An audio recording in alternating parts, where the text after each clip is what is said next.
कभी कभी अपने ही अपनों का ऐसा तमाशा बनाते हैं कि वे अपने कहलाने लायक ही नहीं रहते हैं। पाप हर इंसान से हो जाता है। कोई भी व्यक्ति नहीं है जो पाप न हुआ हो, लेकिन पाप की गठड़ी किसी के सर पे रखी जाती है। कौन है जो व्यक्ति जिसके सर पर पाप की गठड़ी रखी जाती है? कौन है सबसे बड़ा पापी होता है इस दुनिया में? हम न चाहते हुए भी हमसे बहुत बड़े पाप हो जाते हैं। कुछ एक समय की बात है कि एक वन में एक तोता और एक मैना रहा करते थे।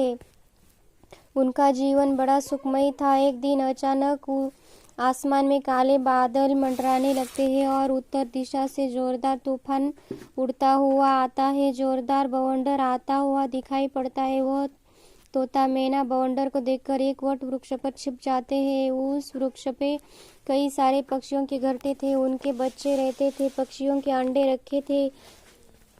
तोता और मैना उस वृक्ष को अपने पैरों से कसकर पकड़कर बैठ जाते हैं। उस वट वृक्ष को वह बवंडर झंझोड़ के रख देता है। वह तूफान की वजह से काफी सारे अंडे नीचे गिरकर फूट जाते हैं। काफी सारे पक्षियों के बच्चे की गिरकर मर जाते हैं। उस तूफान में बहुत तहस नहस हो जाता है और कई अन्य जीव जंतु मारे जाते हैं। तब तूफान थम जाता है, रुक जाता है। तब वह तोता और मैना उस वृक्ष से नीचे उतरकर चैन की सांस लेते हैं और देखते हैं कि कई सारे जीव जंतु मरे पड़े हैं। यह देखकर मैना बड़ी दुखी होती है और उसकी आंखों से आंसू की धारा बहने लगती है। अपने पति से कहती है कि पिया जी, आज हमने बड़ा ही भारी पाप किया है। हम बड़े पाप के भागीदार बने हैं, क्योंकि हमारी रहते इतने सारे पक्षियों के अंडे, उनके बच्चे मरे पड़े हैं। यह सारा पाप तो हमें ही लगेगा। मैना यह सोचकर बड़ी दुखी होती है। उसे बहुत समझाते हैं, पर उस तोते की वह नहीं समझती है। तोता कहता है कि हम इस पाप के भागीदार नहीं हैं। इस पाप का भागीदार तो वह है जो इस बवंडर को लेकर के आया है। मैना को समझ में कुछ भी नहीं आता है। अपनी प्यारी मैना को समझाने के लिए वह कुछ ऐसी कहानी सुनाता है जिसे सुनकर वह सब समझ जाती है। तोता बड़े प्यार से इस कहानी को सुनाता है और मैना बड़े ही ध्यान से मगन होकर इस कहानी को सुनती है। कहानी तोता कहता है कि किसी एक नगर में एक राजा रहता था। वह बड़ा दानशूर दयालु था। वह रोज 100 अंधे लोगों को खाना खिलाया करता था और ऐसे करते उसे काफी दिन निकल जाते हैं। कुछ एक दिन की बात है, वह जिस दूध से खीर बनाया करता था, उस दूध में एक सांप आता है और उस दूध में मुंह रखकर जहर उगल देता है। प्रिय दोस्तों, इस बात का किसी को भी कोई पता नहीं था कि सांप जहर उगल देता है। फिर उस दूध की खीर बनाई जाती है और उन 100 अंधे लोगों को खिला दी जाती है, जिससे वह लोग खीर खा के उनकी मृत्यु हो जाती है। वह लोग मर जाते हैं। जब राजा को यह पता चलता है कि जिन अंधे लोगों ने राजा की खीर खा ली, उन लोगों की खीर खाने से मृत्यु हुई है, तो वह राजा बड़ा दुखी हो जाता है। वह आदेश देता है कि इस खीर की जांच की जाए। खीर खाने वाले लोगों की मृत्यु कैसे हुई है? तब सैनिक इसकी जांच करते हैं, तो इस जांच में उन्हें यह पता चलता है कि उस खीर में सांप का जहर मिला जाने से उसकी मृत्यु हो जाती है। अब राजा यह आदेश देता है कि यह सांप का जहर किसने मिलाया, कौन है?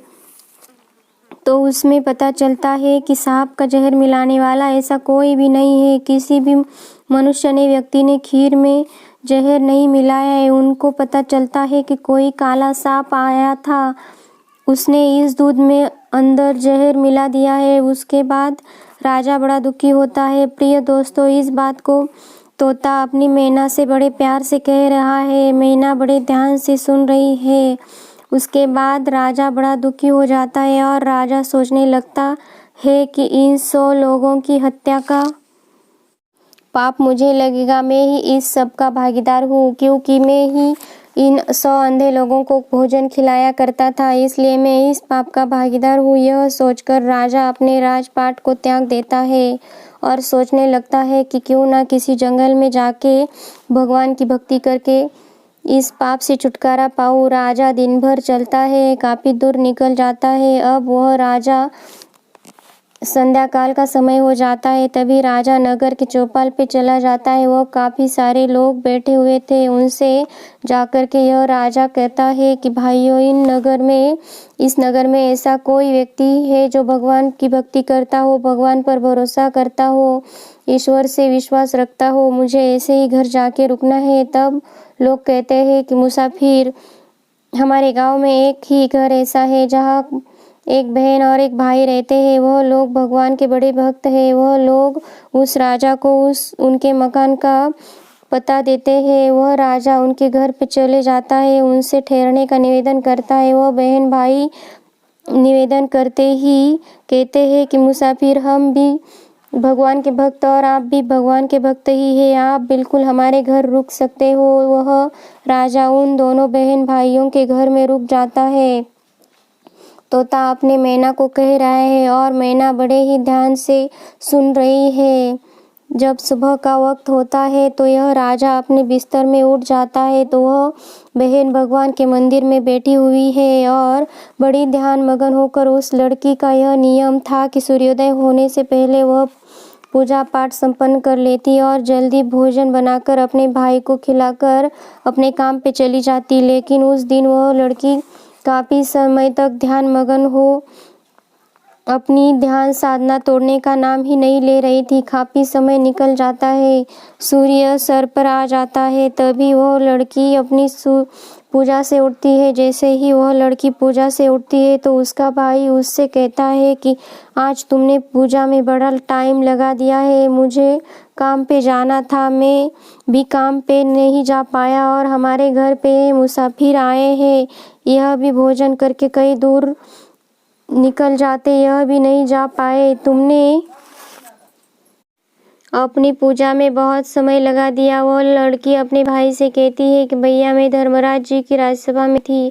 धर्मराज जी किसी एक व्यक्ति का फैसला करने वाले थे। उस फैसले को सुनने के लिए वह काफी लेट हो गई। अब उस लड़की का भाई कहता है कि ऐसा क्या देख लिया तुमने धर्मराज जी की दरबार में जिसके कारण तुम बड़ी लेट हो गई। वह लड़की कहती है कि भैया, एक आदमी नगर के 100 अंधे लोगों को खाना खिलाया करता था और वह खीर बनाने वाले दूध में एक दिन काले सांप ने जहर मिला दिया और उससे जब खीर बनी और उस 100 लोगों ने खीर खाई, जब ग्रहण की तो उनकी मृत्यु हो गई।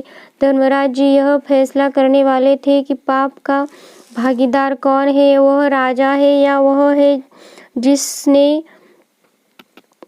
दूध में जहर मिलाया, या वह है जो रसोई में काम कर रहे थे जिन्होंने दूध पर ढक्कन ही नहीं रखा था। अब इन लोगों का धर्मराज जी फैसला करने वाले थे कि पाप का भागीदार कौन है। तीनों ही बराबर के भागीदार थे, इसलिए इसका दोषी कौन है, इस फैसले को सुनने के लिए मैं लेट हो गई। उस लड़की की इस बात को वह राजा भी सुन रहे थे। उस राजा ने सुना तो वह अपनी बात को सुनकर बड़ा चकित होता है। राजा सोचने लगते हैं कि यह सारी घटना मेरी है। तब राजा इसे और जानने का इच्छुक होते हैं और वह राजा उस लड़की के पास जाते हैं। उस लड़की से कहते हैं कि बेटा, क्या फैसला हुआ, आखिर कौन है पाप का भागीदार। राजा इस बात को लड़की से पूछता है तो वह लड़की कहती है कि आज कुछ फैसला नहीं हो पाया है, फैसला कल होगा। अब वह राजा उन भाई बहनों से कहता है कि क्या मैं और एक दिन यह रुक सकता हूँ।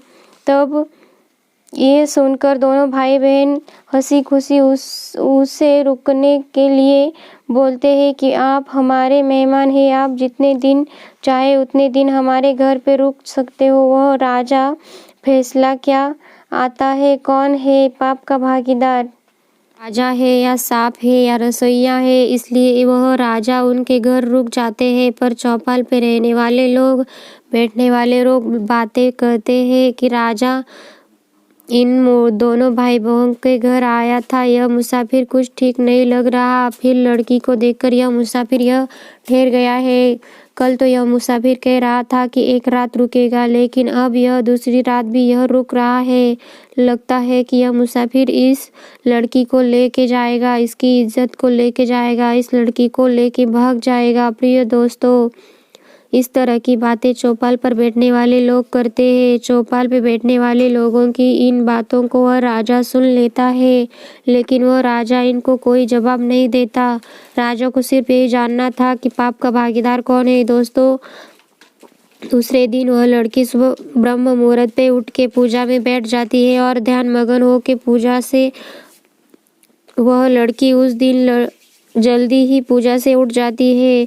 जैसे ही वह लड़की पूजा से उठती है, वह राजा उसके पास जाता है और कहता है कि बेटा, क्या हुआ है, फैसला कौन है पाप का भागीदार। वह लड़की कहती है कि इन तीनों में से कोई पाप का भागीदार नहीं है। पाप का भागीदार तो वो लोग हैं जो चौपाल पर बैठकर बातें कर रहे हैं। वह लड़की कहती है कि मुसाफिर, धर्म की दरबार में यह फैसला हुआ है कि सबसे पहले पाप का भागीदार यह है जो सांप था, लेकिन उसकी भूख शांत करने के लिए उसने दूध में मुख रख दिया था। पीने के बाद वह वहां से चला गया था। अब इसमें सांप का कोई दोष नहीं। भूखे को भोजन बहुत जरूरी होता है, तो सांप का पाप माफ कर दिया जाता है। उसके बाद नंबर आता है राजा का, क्योंकि राजा ने ही खीर बनवाई थी, लेकिन राजा स्वयं अपने हाथों से काम नहीं कर रहा था, वह पैसे देकर कार्य करवा रहा था। राजा परमार्थ का काम कर रहा था, इसलिए दोषी राजा को भी नहीं माना जाता, उसे भी माफ कर दिया जाता है। राजा भी पाप का भागीदार नहीं होता है। तीसरे नंबर पर आता है रसोइया। रसोइये को भी पाप का भागीदार नहीं माना जाता। फिर राजा पूछते हैं कि पाप का भागीदार कौन है। लड़की कहती है, सबसे बड़ा पाप का भागीदार वो लोग हैं जो चौपाल पर बैठकर निंदा कर रहे हैं, उस राजा को खरी खोटी सुना रहे हैं, भली बुरी कह रहे हैं, अपने घर का अनाज खाकर दूसरों की निंदा कर रहे हैं। वह लोग सबसे बड़े पाप के भागीदार होते हैं जो मुसाफिर को कह रहे थे कि यह मुसाफिर इस लड़की को लेके भागेगा, इसकी इज्जत लूटेगा। यह कहानी तोता अपनी मैना को सुना रहा है और मैना बड़े ध्यान से सुन रही है। सबसे बड़ा पापी भागीदार उसे कहा जाता है जो निंदा करता है। उनके सर पे पापों की गठड़ी रख दी जाती है जो दूसरों को कोसते रहते हैं। अब मैना के ध्यान में यह सारी बातें आ गई। वह समझ चुकी थी कि पाप के भागीदार वही है जो निंदा करते हैं। तोता अपनी मैना से कहता है कि प्रिय, इस संसार में जो लोग सुखी रहना चाहते हैं वह किसी का भी कभी निंदा ना करे। जो लोग निंदा करते हैं वह पाप के भागीदारी होते हैं। उन लोगों का सारा पाप उनके सर मांड दिया जाता है। जो लोग एक दूसरे की खुशियों को देख के जलते हैं, जो दूसरों को भागीदार बनाते हैं। अब हम आशा करते हैं कि आप लोग कभी किसी की निंदा नहीं करोगे। यह कहानी कैसी लगी कमेंट सेक्शन में बताना जरूर।